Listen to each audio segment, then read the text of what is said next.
The fluorescent lights hummed their constant electric prayer as Elena Martinez pushed through the staff entrance of St. Michael's Hospital at 1947 hours, rain still clinging to her scrubs like accusations. 23 years she'd walked these corridors, 3 in active service, 20 in the careful architecture of invisibility, and nobody had ever asked her name. The lobby smelled like disinfectant and coffee gone cold, that particular hospital blend that mapped directly onto her nervous system. She moved through the ICU doors with the kind of practiced quiet that made people forget you were there. The night shift was hers now. Had been hers for 18 months. Steady hands. Clean charting. The kind of nurse who could start and 4 on the first stick and didn't require conversation afterward. Dr. Marcus Pierce preferred nurses like that, invisible. Efficient. Unlikely to ask questions about the supply orders that didn't quite match the patient census, or the phantom billing codes that materialized on Thursday afternoons with the regularity of church bells. In his office on the 4th floor, Pierce was discovering that invisibility had limits. The spreadsheet on his monitor showed supply inventory dating back for months, and highlighted in red were 47 discrepancies, each one flagged by Elena's meticulous charting. Not sloppy errors. Not innocent oversights. Patterns. She'd noticed the pharmaceutical orders inflated by 17%, the 4 solutions ordered in excess quantities that never appeared on procedure lists, the kickback codes buried in invoices where only someone reading the charts with actual clinical precision would see them. Pierce leaned back in his leather chair. The office furniture alone represented 3 months of the money she'd noticed, and made a note on his tablet, supply oversight concerns, Martinez. Follow up. It wasn't a request. It was the opening move of a man who understood that threats didn't need to be loud to be effective. Elena pulled the chart for ICU 4B and felt something in her sternum tighten. Captain James Sawyer, United States Navy, admitted 1,635 hours with sepsis from an unidentified source, core temperature 104.2, blood pressure already trending toward hypotensive shock. The admission notes were sparse, transferred from an urgent care facility in Boulder, no clear injury site, fever onset approximately 6 hours prior. The kind of case that made attending physicians reach for antibiotics without certainty and hope without evidence. Sawyer's chart showed 7 previous hospitalizations. 7. All for complications from combat wounds. Kandahar province was listed as his last duty station. The same dust she'd breathed. The same sun that had burned everything down. She walked into his room and the first thing she saw was his forearm. Her name? Martinez. Tattooed in shaky black letters that suggested either extreme pain tolerance or extreme alcohol consumption during the procedure. She'd never seen him before, or he'd never seen her when he mattered, when they were both still on the same side of the wire. But his eyes were glazed with fever now, pupils blown wide from septic shock, and when he looked directly at her face his gaze slid past like she was made of glass. Elena checked his foresight with movements that belonged to her hands rather than her conscious mind. The line was patent but the insertion technique showed poor form, probably placed in a panic at the urgent care, tube slightly angled, the kind of setup that could work for 6 hours and then fail catastrophically. She adjusted the flow rate on his fluids, watching the drip chamber accelerate from a lazy rhythm to something more purposeful. 50 milliliters per hour wouldn't be enough when his kidneys started failing. Wouldn't be enough when the septic shock deepened and his blood pressure dropped past the point where peripheral for access could sustain him. "Stay with me," she said. Just that. Not a question. Not a medical instruction. A statement of fact that belonged to the person she'd been in Kandahar and the person she was pretending not to be in Denver. His eyes moved, searching for her face, but the fever had him now. He wasn't looking at a nurse. He was looking at something behind her, perhaps the same dust storms, perhaps the same convoy routes, perhaps the same moment when everything had changed and the world had decided she was dead. She didn't flinch. She adjusted his oxygen to 6 liters per nasal cannula and watched the saturation climb from 89 to 94 on the monitor. Not good. Not sustainable. But better. She touched the faded patch sewn inside her jacket lining, stitched there in thread that had faded to almost nothing, the unit insignia barely visible unless you knew what you were looking for, and then she turned away from Captain Sawyer's fevered eyes and walked back out to the nursing station. The monitor behind her continued its mechanical rhythm. Beep! Beep! Beep! The sound of someone still in the fight. Dr. Pierce was waiting by the nurse's station when she returned the chart.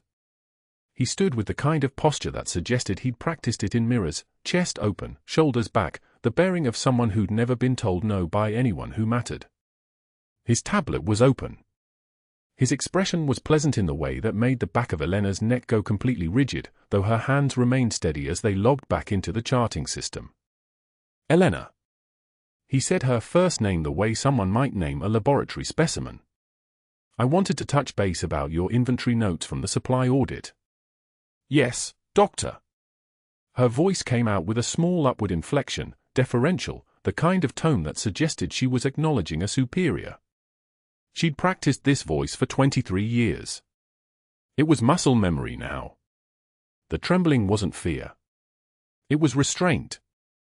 3 discrepancies in the 4 solution tracking. For in the pharmaceutical logs. I'm wondering if you might be misreading the distribution schedules. She met his eyes for exactly 1 second. Not longer. Long enough to acknowledge the request. Not long enough to challenge it. I'll review them again, she said. I appreciate that. Attention to detail is important, of course. Though sometimes too much attention can lead to assumptions. He smiled. It was the kind of smile a predator offers just before it shows teeth. I'm going to note in your file that we've discussed this. Administrative purposes. Nothing serious. Just establishing a pattern of communication. There it was. The first entry. The first documentation that would accumulate, that would eventually add up to justification for action. Elena nodded and turned back to the monitors, and after a moment Pierce walked away, his footsteps clicking against the tile floor like a second heartbeat on the hospital's mechanical pulse. The intercom crackled somewhere distant, a code page for Trauma 2, which meant everything was about to get worse for someone. But that wasn't the worst part. What happened in the next 6 hours would set the trajectory for everything that came after, though Elena didn't know it yet. She was focused on the monitor in room 4B, watching Captain Sawyer's oxygen saturation drop by increments, watching his fever spike to 105.7, watching the gradual mathematical descent that preceded septic shock. She had no idea that Pierce was already making phone calls to his colleagues in the department, subtle inquiries about Elena's employment history, vague concerns about her credentials, whispered questions about whether anyone had actually verified her nursing degree. The conspiracy of drowning a person doesn't announce itself. It simply removes oxygen, particle by particle, until breathing becomes impossible. Elena pulled Sawyer's previous chart from the system and saw it then, the name of the unit that had brought him in for observation 6 months ago. 3rd Battalion, 5th Marines. Dark Horse. The same battalion that had been operating in Sanjin Valley when she'd been extracted. The same brass that had signed off on her death certificate. She stared at the screen for exactly 3 seconds, and then she stood and walked to the supply closet and retrieved fresh for supplies, gauze pads, alcohol prep pads, a 20-gauge angiocath needle. Not because protocol required it. Because Sawyer's peripheral line was going to fail, and when it did, he would need something better than hope. And Elena Martinez had long ago stopped depending on hope to keep people alive. Grand rounds at St. Michael's happened at 0800 on Thursday, which meant Dr. Pierce controlled the room for exactly 47 minutes while 12 residents, for attending physicians, and a medical student crowded into conference room B to watch him dissect institutional failures like a pathologist with a fresh corpse. Elena stood against the back wall, arms crossed, her badge clipped to scrubs that had been washed so many times the blue had faded to something closer to ash. The fluorescent panel above hummed its low electrical song, the same panel that had flickered for 3 months while maintenance ignored the work order. Pierce opened his laptop. A personnel file bloomed across the projection screen. Elena's file. The gaps in employment history. The redacted prior positions. the supply discrepancies he had personally documented across 3 months, each notation carefully timestamped to build a pattern of negligence rather than a symptom of someone watching phantom billing codes siphon money toward a lake house in Boulder. "This is what happens," Pierce said, turning to face the residents, "when we rush the vetting process and lower our standards to fill positions." He gestured at Elena like she was a dissected cadaver on a teaching table.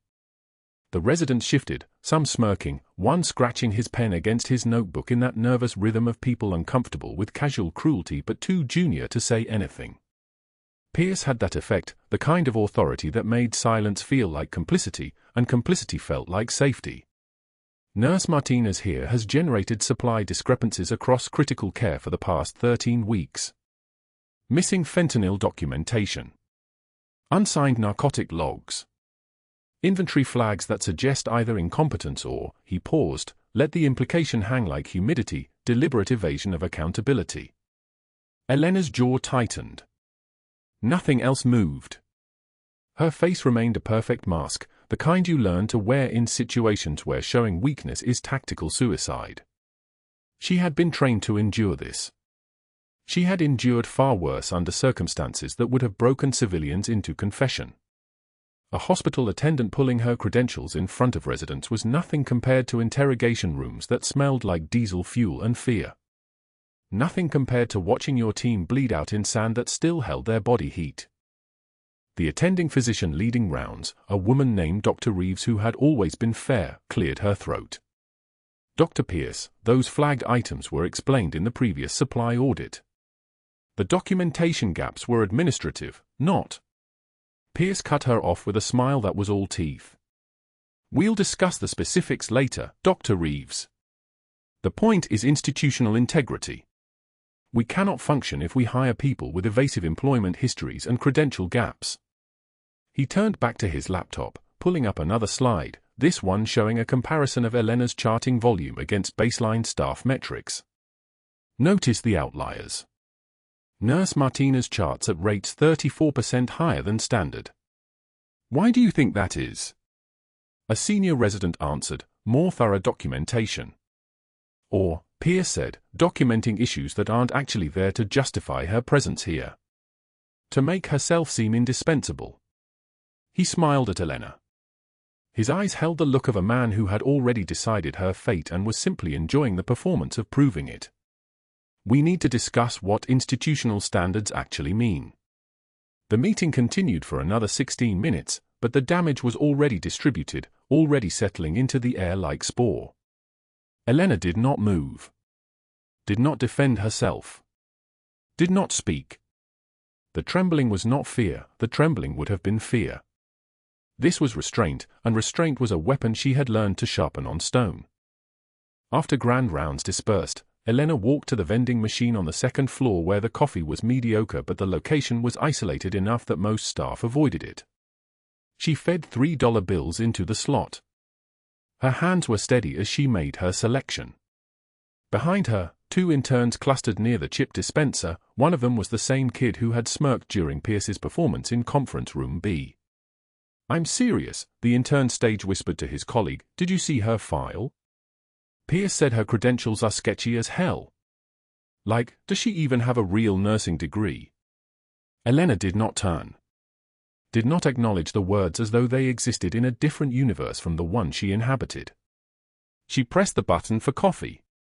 The machine groaned its mechanical complaint and dispensed a cup of something that steamed and smelled like burnt almonds.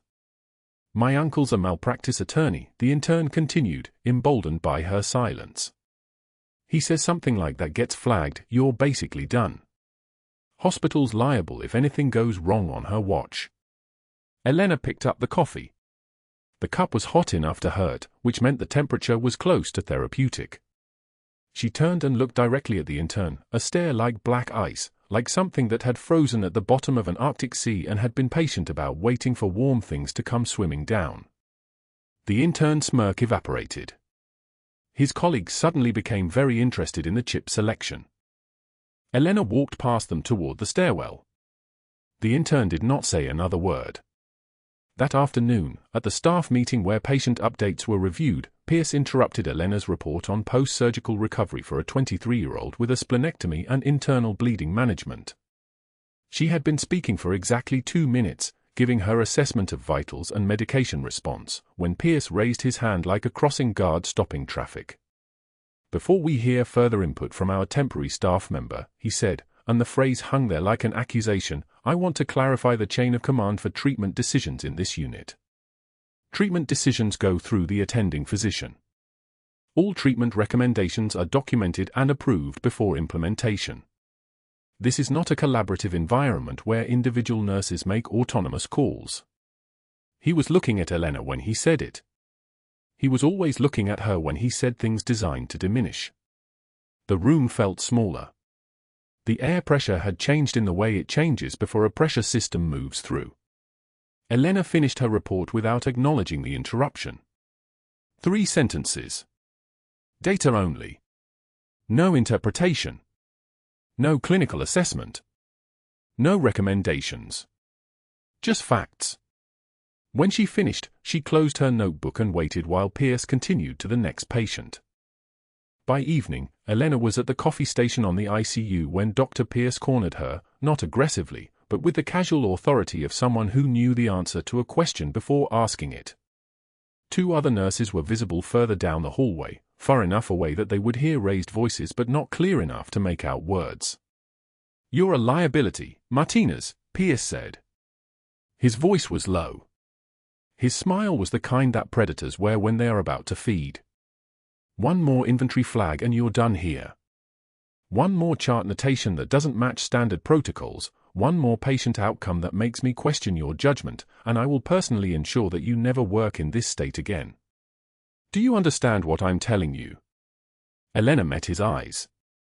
She watched his smug smile fully form, the moment where confidence became arrogance, where he believed he had already won. She waited 2 seconds. 3. Long enough for him to feel the weight of her stare, long enough for him to start to wonder why she wasn't afraid. "I've closed chest wounds with less tremor than you showed placing that morning for on Mrs. Chen in 302, Elena said quietly. Her voice was level as a surveyor's tool. "Your hands were shaking so hard I could see the needle moving through her skin. That was 4 hours ago, and you still haven't slept." "Neither have I." She turned and walked away from him. The hallway was absolutely silent except for the sound of her shoes clicking against the tile floor. Behind her, she heard Pierce's breathing change, heard the sharp intake of air as his face flushed purple with something that looked like rage but was actually the particular shame of a man who had just realized that the person he had been diminishing had been watching him the entire time, cataloging his weaknesses with the precision of a predator reading prey. A respiratory therapist standing at the supply cart down the hallway coughed into his elbow, the kind of cough that might have been covering a laugh, or might have been genuine. Elena did not look back. She had already moved past the moment. Pierce was still standing in the coffee station, fists clenched, face the color of arterial blood, and she was already thinking about Captain Sawyer in 4B and the way his oxygen saturation had been sliding down the chart like a slow-motion descent, and the way Dr. Pierce had dismissed her concerns about a developing tension pneumothorax with the casual arrogance of a man who had never had to account for his mistakes. But that wasn't the worst part. At 2,247 hours, when Elena finally returned to the ICU after her post-surgical recovery rounds, she found Captain Sawyer's room door closed and a stat page for Dr. Pierce lighting up every phone on the unit. His breathing had turned agonal. His oxygen saturation was at 71 and falling. The attending was examining him with the kind of careful precision that comes too late when the decision to act has already been made by physiology rather than by doctors. Elena moved through the doorway like she had moved through 100 crisis situations in 100 different contexts, and her hands knew what to do before her mind finished processing the information her eyes were sending. The oxygen monitor began its warning song at 0200 hours, a rhythmic beeping that cut through the fluorescent hum of the ICU like a metronome counting down something finite. Elena caught it before the second alarm sounded, her ear tuned to the acoustic language of machines the way a combat pilot reads instrument panels. 82%. Sawyer's saturation had dropped from 94 to 82 in 4 minutes, which meant something was actively stealing the oxygen his lungs were struggling to deliver.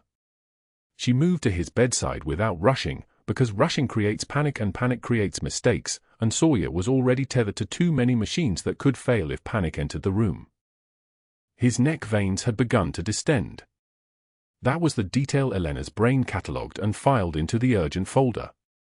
The skin above his clavicle was beginning to tent upward with each labored breath, a subtle topography that most nurses would miss in a patient covered in bandages and monitors, but Elena had spent 3 years learning to read bodies in crisis, in sandstorms, in operating theaters that smelled like copper and diesel fuel. Distended neck veins plus falling oxygen saturation equaled increased intrathoracic pressure, which meant his lung had likely collapsed, which meant his chest was filling with air that had no way out. Tension pneumothorax. The words formed in her mind with the same certainty she'd felt in Kandahar when her team had 2 minutes to extract a CIA asset before Taliban positions overran their position. Elena reached for the phone at the nursing station, her movements precise and economical. No one looked up from their charting. The night shift at St. Michael's had settled into the particular exhaustion of 3 in the morning, the kind of tired that makes time feel syrupy and real.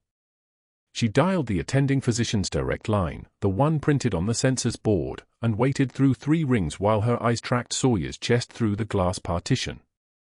His breathing had taken on the quality of a machine running out of pressure, shallow and rapid, each inhalation costing him more effort than the one before. "This is Dr. Hayes," the attending said, his voice thick with sleep despite the clinical precision of his greeting. Elena had worked with Hayes before. He was a competent physician, methodical, the kind who read studies and consulted protocols before making major decisions. Which meant he was also the kind who could be steered, managed, directed by someone with stronger conviction or a louder voice in the room. "Captain Sawyer in 4B is dropping his saturation," Elena said, keeping her voice level and informative. "Currently 82% on 3 liters. Neck veins distended, trachea appears midline, but I'm seeing increased work of breathing." She paused, letting the information settle. "I think we need imaging. Stat chest X-ray to rule out tension pneumothorax." "I saw him at 2200, Hayes said. "He was stable then." "What changed?" "His body changed," Elena said quietly. "Right now his pressure is climbing." The silence on the other end of the line lasted exactly 3 seconds. Then Hayes said, "I'm calling for a portable chest film and I'm ordering a thoracic surgery consult. I'll be there in 10 minutes. He hung up without saying anything else, which was appropriate because there was nothing else to say when a Navy captain's biology was actively betraying him in the dark hours before dawn. Elena replaced the phone in its cradle and returned to Sawyer's room. His eyes tracked her movement through the fog of his fever, and for just a moment, a suspended instant between heartbeats, his gaze cleared and locked onto her face. The recognition that flashed across his features was not the recognition of memory, but something deeper, something that lived in the primitive part of the brain that knows threat from safety. His hand moved, a subtle gesture from the IV-laden fingers toward her wrist, but the effort exhausted what little oxygen his blood could carry and his eyes slid shut again. She adjusted his oxygen delivery to high-flow non-rebreather, watching the bag inflate and deflate with each difficult breath. 78% now. The monitor was not showing mercy. At 0215, the portable X-ray machine rumbled into the ICU, piloted by a tech named Rodriguez who had been running mobile imaging since the night shift started at 11. He positioned the plate behind Sawyer's back with the efficiency of someone who had performed this motion 10,000 times, and the machine hummed its brief, penetrating song. 20 seconds. The image would be available on screens in 90 seconds. Elena stood back against the wall, her hands folded in front of her, her expression the practiced neutrality of a nurse who had learned that vigilance must always wear the mask of composure. 64 seconds later, Dr. Hayes appeared in the doorway, still fastening his badge lanyard around his neck, still walking at the careful pace of someone who had thrown on clothes while still half asleep. His eyes moved across the monitors, across Sawyer's face, across Elena's position by the wall. He said nothing. He simply began his examination, palpating the chest, listening with a stethoscope that he drew from his coat pocket like a weapon being drawn from a holster. His expression shifted almost imperceptibly as he listened. Breath sounds diminished on the right. That was what the stethoscope was telling him. That was what the physical exam was confirming. That was what the falling oxygen saturation had already announced to anyone trained to listen to a body's language. The X-ray is up, said Rodriguez, now studying his portable screen with the concentration of someone reading an oracle's pronouncement. Want to see it?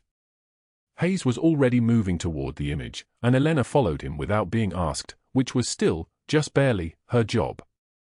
The film showed what her hands had already told her the body contained: a collapsed lung on the right side, the white density of a pneumothorax spreading like a ghost through Sawyer's chest cavity, pushing his heart toward the left, compressing his ability to move oxygen from his lungs into his blood.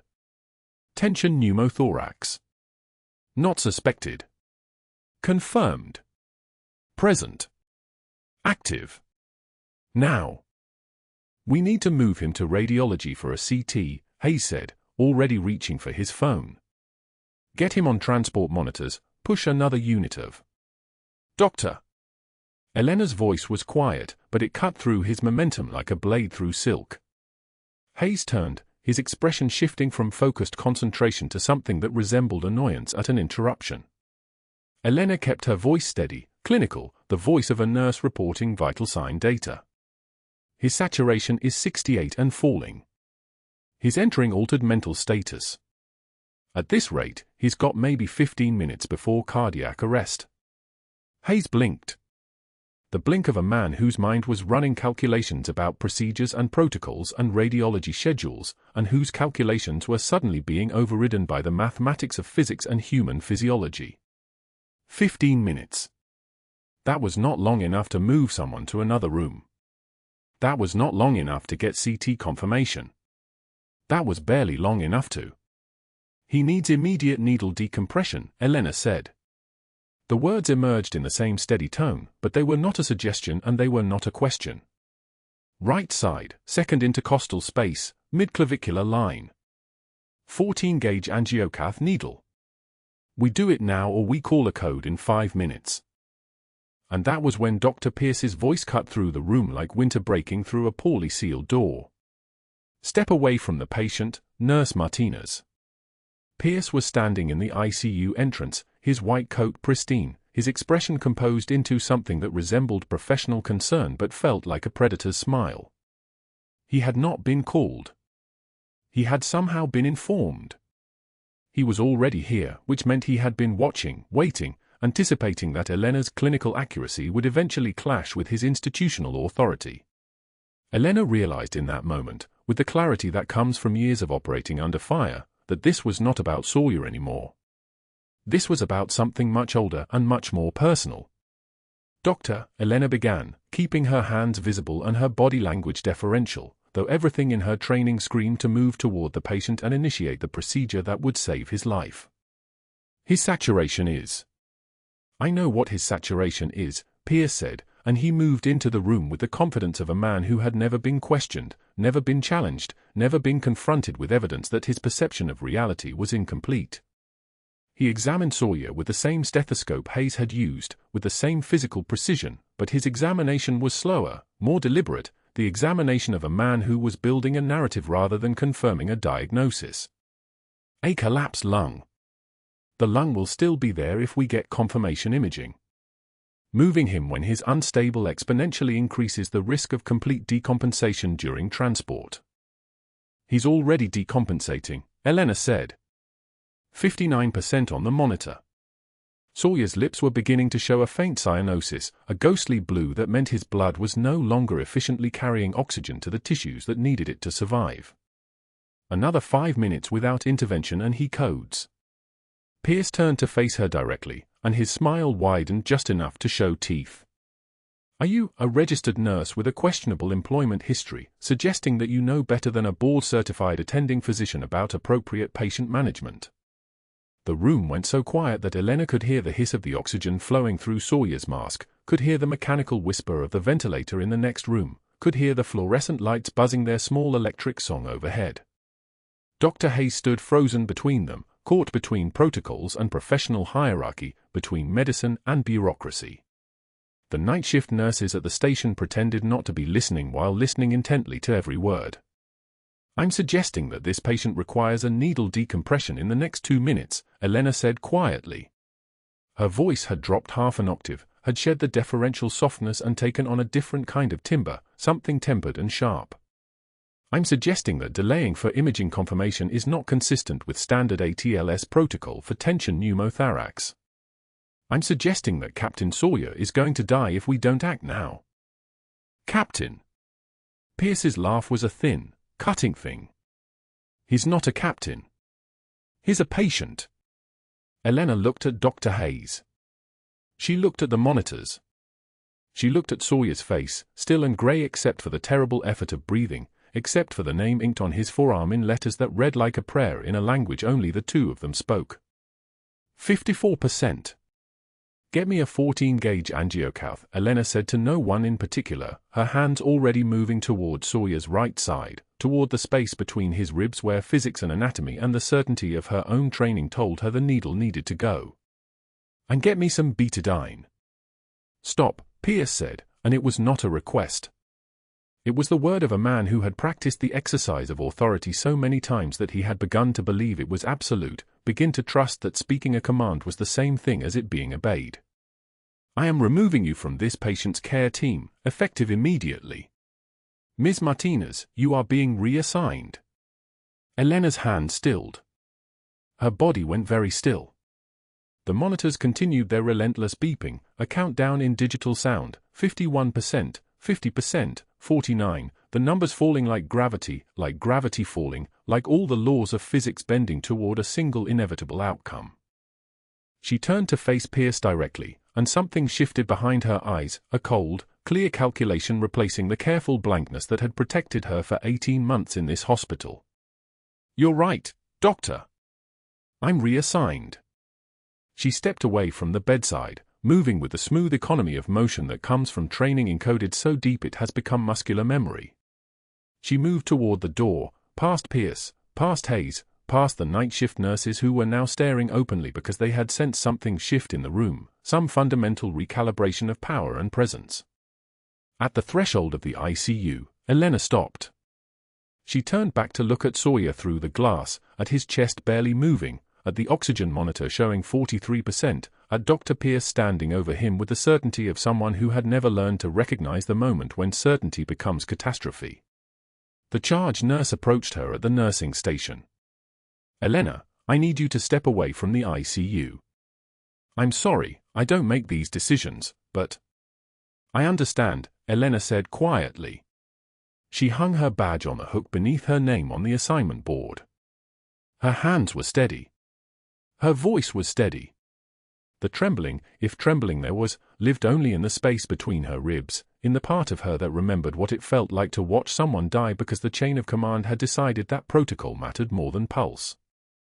At 0255, Dr. Pierce called a code. At 0302, after 12 minutes of chest compressions and epinephrine and the terrible mathematics of resuscitation that happens when minutes have already passed, the attending declared the code futile. The machines were silenced. The 4 lines were pulled. The body was moved. The room was emptied. Elena stood in the break room, staring at a cup of coffee she had not made and could not bring herself to drink, while through the glass partition she watched the code team file out one by one, watched Sawyer's body settle into the strange stillness that follows the absence of hope. But that wasn't the worst part. The worst part was that Sawyer's eyes were still open, still fixed on the doorway where Elena had stood, and she knew with the certainty of 18 years and 4 months of medical training that he had understood, in those final moments, exactly what she had tried to do and exactly why she had failed. The code cart was still in room 4B when the last resident left at 0304. Elena stood in the doorway, watching the fluorescent lights cast their harsh glow across Captain Sawyer's motionless form. His chest wasn't rising properly. His oxygen saturation had flatlined at 68% during the code, and she had watched Dr. Pierce refuse to do anything about it. Now the room smelled of sweat and failed interventions and the particular staleness of a body shutting down. She looked at the name tattooed on Sawyer's forearm. Elena. Shaky letters in faded blue ink, rendered by a man with a fever and memories he couldn't quite reach. He had asked for her by that name during his fever dreams, had called out for Wraith 6 when his conscious mind was drowning. And then Pierce had ordered her out of the room like she was a contamination risk. Elena walked to the ICU door. The lock clicked with the soft finality of a pistol slide chambering around. She pulled on fresh gloves, their latex snapping against her wrists like a starting gun. The 14-gauge needle came from the crash cart, the catheter assembled with muscle memory that didn't require thought anymore. Her hands had done this in Kandahar in a dust cloud so thick you couldn't see your own weapon, with mortars impacting 200 meters north and the knowledge that 3 lives depended on her next 60 seconds. She counted Sawyer's ribs. 1. 2. Third intercostal space. She pressed her fingertip to the midclavicular line, feeling for the precise anatomy underneath his scarred skin. His chest wall was thin from sepsis, the ribs prominent like the framework of a house stripped to its bones. She positioned the needle, angled it slightly upward, and pushed. The hiss came immediately. That distinctive sound, the trapped air under pressure releasing, screaming past the needle catheter like a valve opening on a pressure vessel. The hiss of a man getting another chance. Sawyer's chest expanded. She watched it happen, the immediate rise and fall, the mechanical physics of his lungs suddenly able to inflate without the tension pneumothorax crushing them. His ribs moved under her palm, breathing, alive. She grabbed the manual ventilation bag and squeezed, watching the oxygen saturation monitor climb. 68, 74, 81, 88, 91%. Stable. She started a new full line with the 18-gauge angiocath, pushed antibiotics, adjusted his sedation drip. The procedure took 19 minutes. Her hands moved like they were operating independently of her conscious mind, the way soldiers' hands move under fire, efficient, precise, detached from the consequence of everything. She had learned this in a desert where the only alternative to competence was death. At 0320, Sawyer's eyes flickered open. Not aware. Not conscious. Just the brainstem responding to oxygen and medication and time. But his eyes were moving, tracking the light, registering something beyond the void. Elena placed her hand on his shoulder and did not speak. Words were for people who had the luxury of being heard. At 0340, a key card rattled against the ICU door. She heard it from 2 rooms away and didn't move. The door was locked. That lock would buy 30 seconds. Maybe 40. Not more. Dr. Pierce entered with 2 security officers, his white coat still pristine despite the hour, his face arranged in the expression of a man approaching a problem that needed solving. He saw Elena charting at Sawyer's bedside. He saw Sawyer breathing at 94% saturation with steady vitals. He saw a patient who should be dead and wasn't. "Everyone out," Pierce said. His voice wasn't raised. That was worse than shouting. Now. The security officers waited in the hallway. Pierce stepped closer to Elena, and his eyes moved across her face with the careful calculation of a man doing mathematics he didn't like the answer to. "You performed an invasive procedure during a called code. You locked medical staff out of a patient room. You directly violated my explicit orders." Each sentence was clipped, factual, stripped of emotion like a prosecutor reading charges. That patient was terminal. The code was discontinued by medical decision. Elena said nothing. Her hands continued charting. Oxygen saturation 94%, respiratory rate 18, heart rate stable at 82. The facts of a man still alive. Pierce pulled out his phone. "You're done here." The first call took 90 seconds. Elena heard his voice in the hallway, quiet and precise, speaking to someone with authority enough to matter. "Yes. Tonight." The nurse who performed the unauthorized needle decompression. A pause. "No, I'm handling it within protocol." Another pause. "Appreciated." The second call came 5 minutes later, to someone else, someone higher. She locked the ICU door. Multiple protocol violations. "Yes, I have documentation." The pride in his voice was thin and sharp, a blade wrapped in velvet. "By morning, I'll have her badge revoked." The third call was the longest. Elena heard fragments from the hallway. Her employment history is evasive. And scope of practice violations? And I can have this resolved within hours. He wasn't asking. He was informing. He was accessing the networks of power that kept St. Michael's operational, that kept administrators employed, that kept his position secure regardless of what happened to one terminated nurse with no credentials, no connections, no proof of anything. By 0700 hours, Elena's badge wouldn't open the secured ICU doors. She tried once, heard the magnetic lock deny her access with a soft click. Denied. Terminated. Expired. The light on the reader blinked red like a warning. By 1100 hours, her name vanished from the schedule system. She checked the employee portal out of habit, scrolling through the nurse's roster and finding nothing but absence where she had been.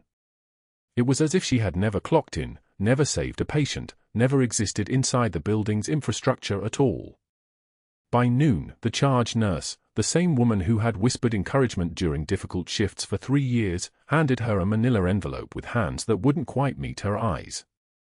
"I'm sorry," the charge nurse said. "I don't make these decisions." Elena opened the envelope. The termination letter was dated at 0600 hours, signed by the hospital administrator at 0745, and cited inappropriate solo intervention and insubordination, violation of medical scope of practice, and unauthorized use of restricted ICU medications. The letter did not mention that a patient's life had been saved. The letter did not mention that Dr. Pierce had refused to perform the procedure himself. The letter did not mention anything true. She could not defend herself. She could not explain that Captain Elena Martinez, NCIS, had been officially declared killed in action after a classified extraction operation in Kandahar province went sideways, leaving 3 bodies that the Pentagon had decided must vanish along with her. She could not explain that her name had been scrubbed from every record except the classified files locked inside a secure facility in Langley, Virginia.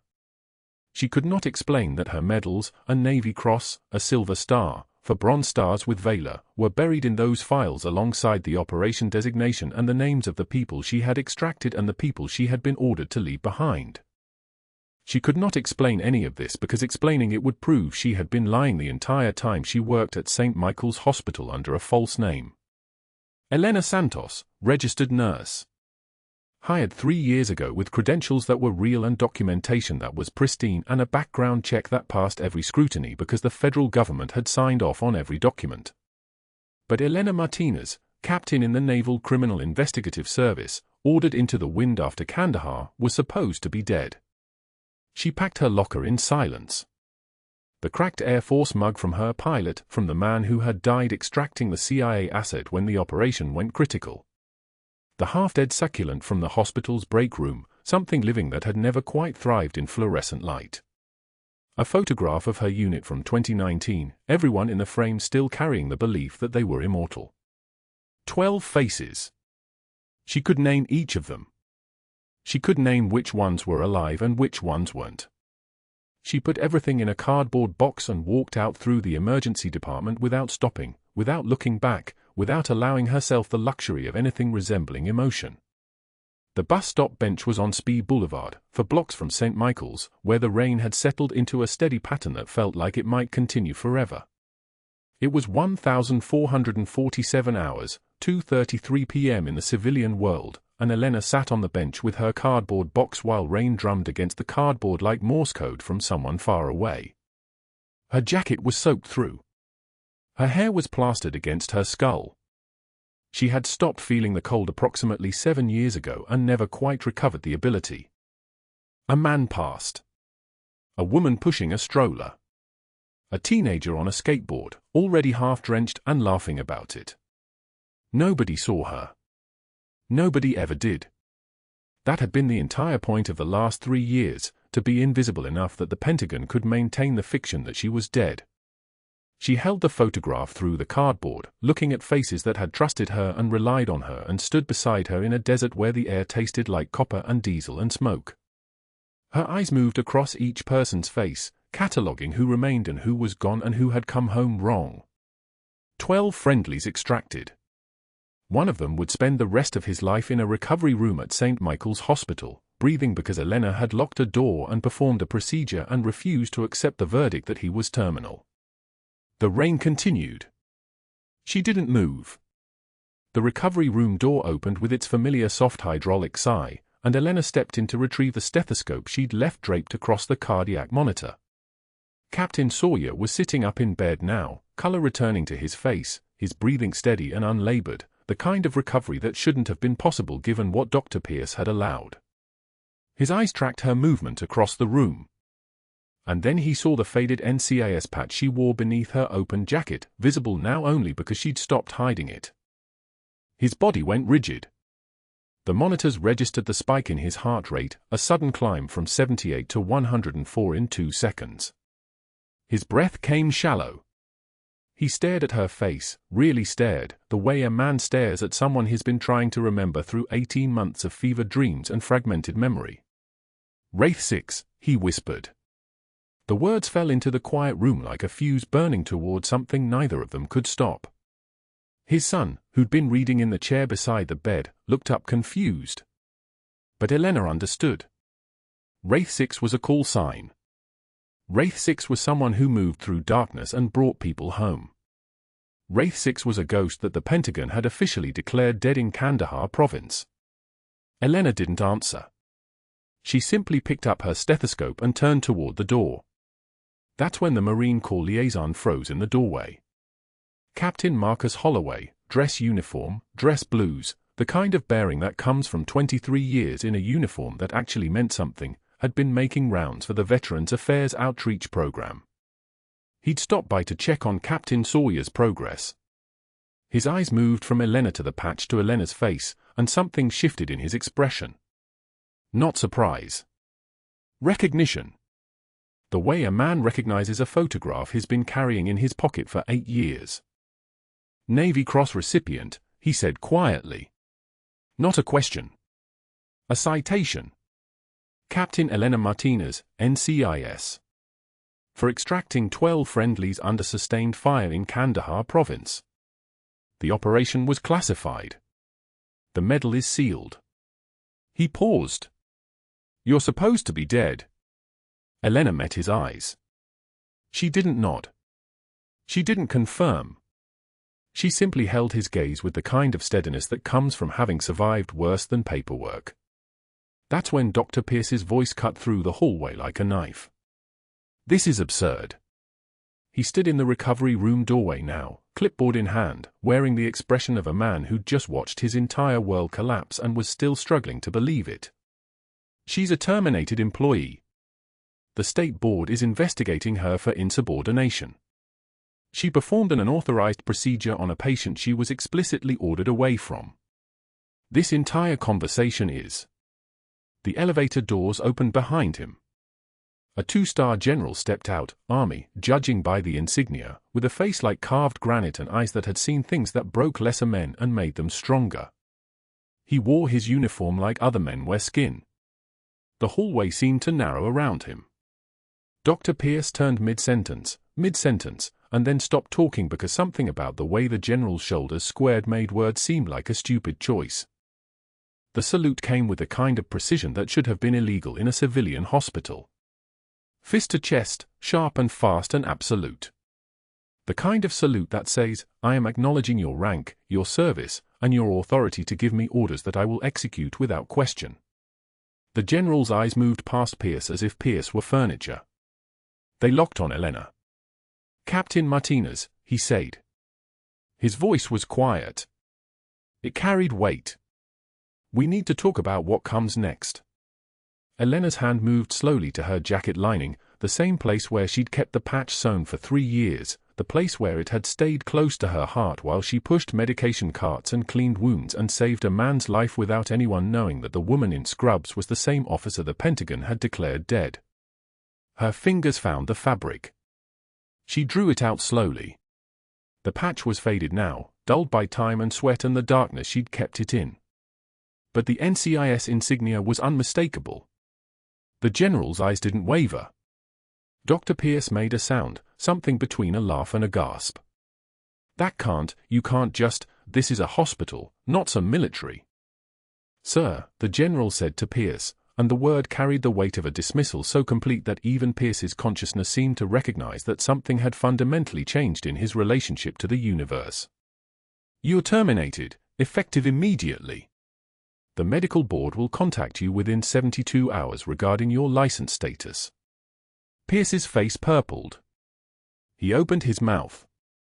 Closed it. Opened it again. Nothing came out because his brain was still processing the fact that the woman he'd been systematically destroying was not, in fact, someone he could destroy. The woman he destroyed had a rank.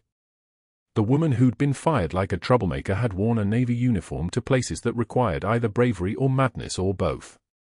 The woman he'd mocked in front of residents was standing 5 feet away from a 2-star general who'd addressed her by her captain's rank like it was nothing, like it was simply the truth of who she'd been all along. Pierce turned and walked down the hallway with the gait of a man moving through water. The general watched him go without turning his head. Then he turned to Elena. There's a drive, he said. Hospital IT specialist. Marcus Webb. He's a Navy veteran. When Pierce tried erasing security footage, Webb copied everything first. Every frame of the night you saved Captain Sawyer. Every billing record showing phantom codes. Every email coordinating kickbacks with a pharmaceutical supplier. The State Medical Board investigator has it now. Pierce's license will be permanently revoked. The criminal investigation starts next week. Elena nodded slowly. She already knew Pierce's power source had been paper-thin, institutional access, pharmaceutical relationships, the kind of corruption that fell apart the moment someone actually looked. But she hadn't expected it to fall apart this fast. She hadn't expected any of this. You saved that man's life, the general said, gesturing toward Sawyer's room. You did it knowing it would cost you everything. That's command-level decision-making under impossible circumstances. That's the kind of officer the Navy needs. The general extended a folder. Elena took it. Inside were reinstatement papers, signed in blue ink, official and absolute. Captain Elena Martinez, NCIS, restored to active duty with back pay and commendations pending. Her choice, return to the field or accept a new position, Director of Clinical Operations at St. Michael's Hospital, with a Navy Reserve commission and full authority over emergency medicine protocols. You have 48 hours to decide, the general said.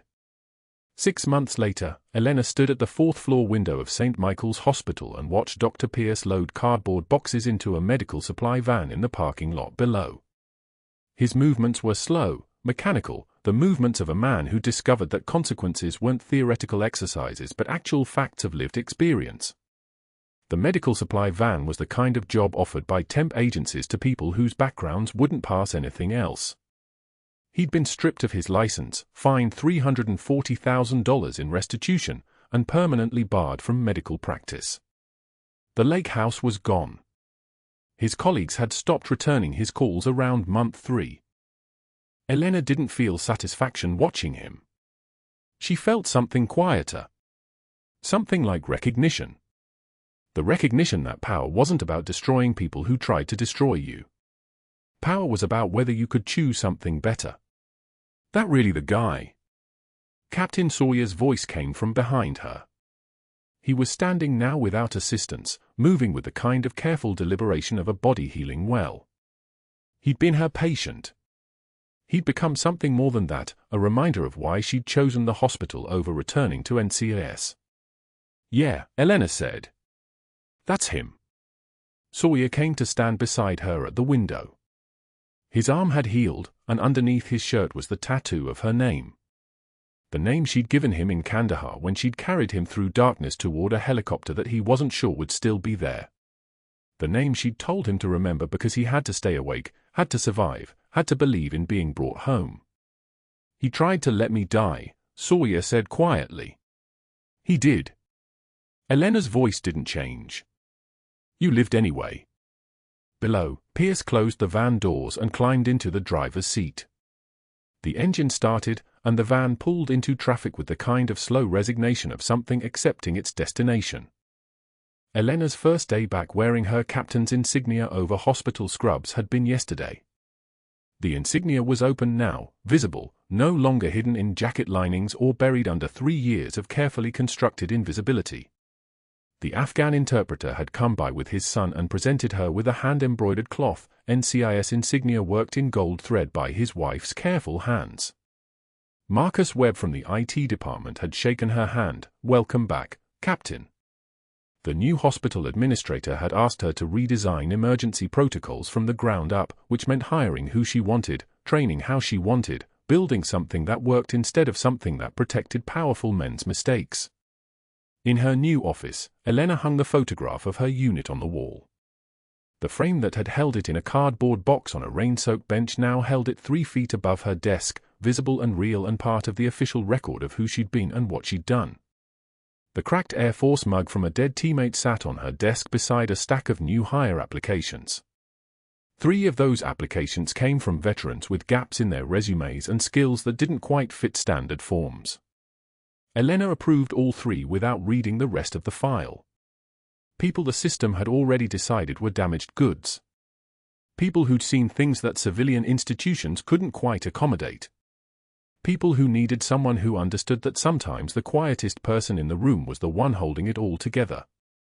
She looked at the applications in her hands and thought about Pierce loading boxes, about Sawyer remembering her voice, about the general salute, about power and what it meant when you had the choice to use it for destruction or building. "Power is not a title," she said quietly to her empty office, the words like a promise she was making to the woman she'd been on that cold bus bench with a box of belongings. "Power is the ability to help." And she signed the 3 applications. If you've watched this far, that means you believe in stories about people who survive what shouldn't be survivable. About quiet strength. About the people nobody's looking at who are actually the ones holding everything together. If that resonates with you, please like this video, subscribe to the channel, and comment below, would you have chosen the field or the hospital? Because that choice, that's the real story right there.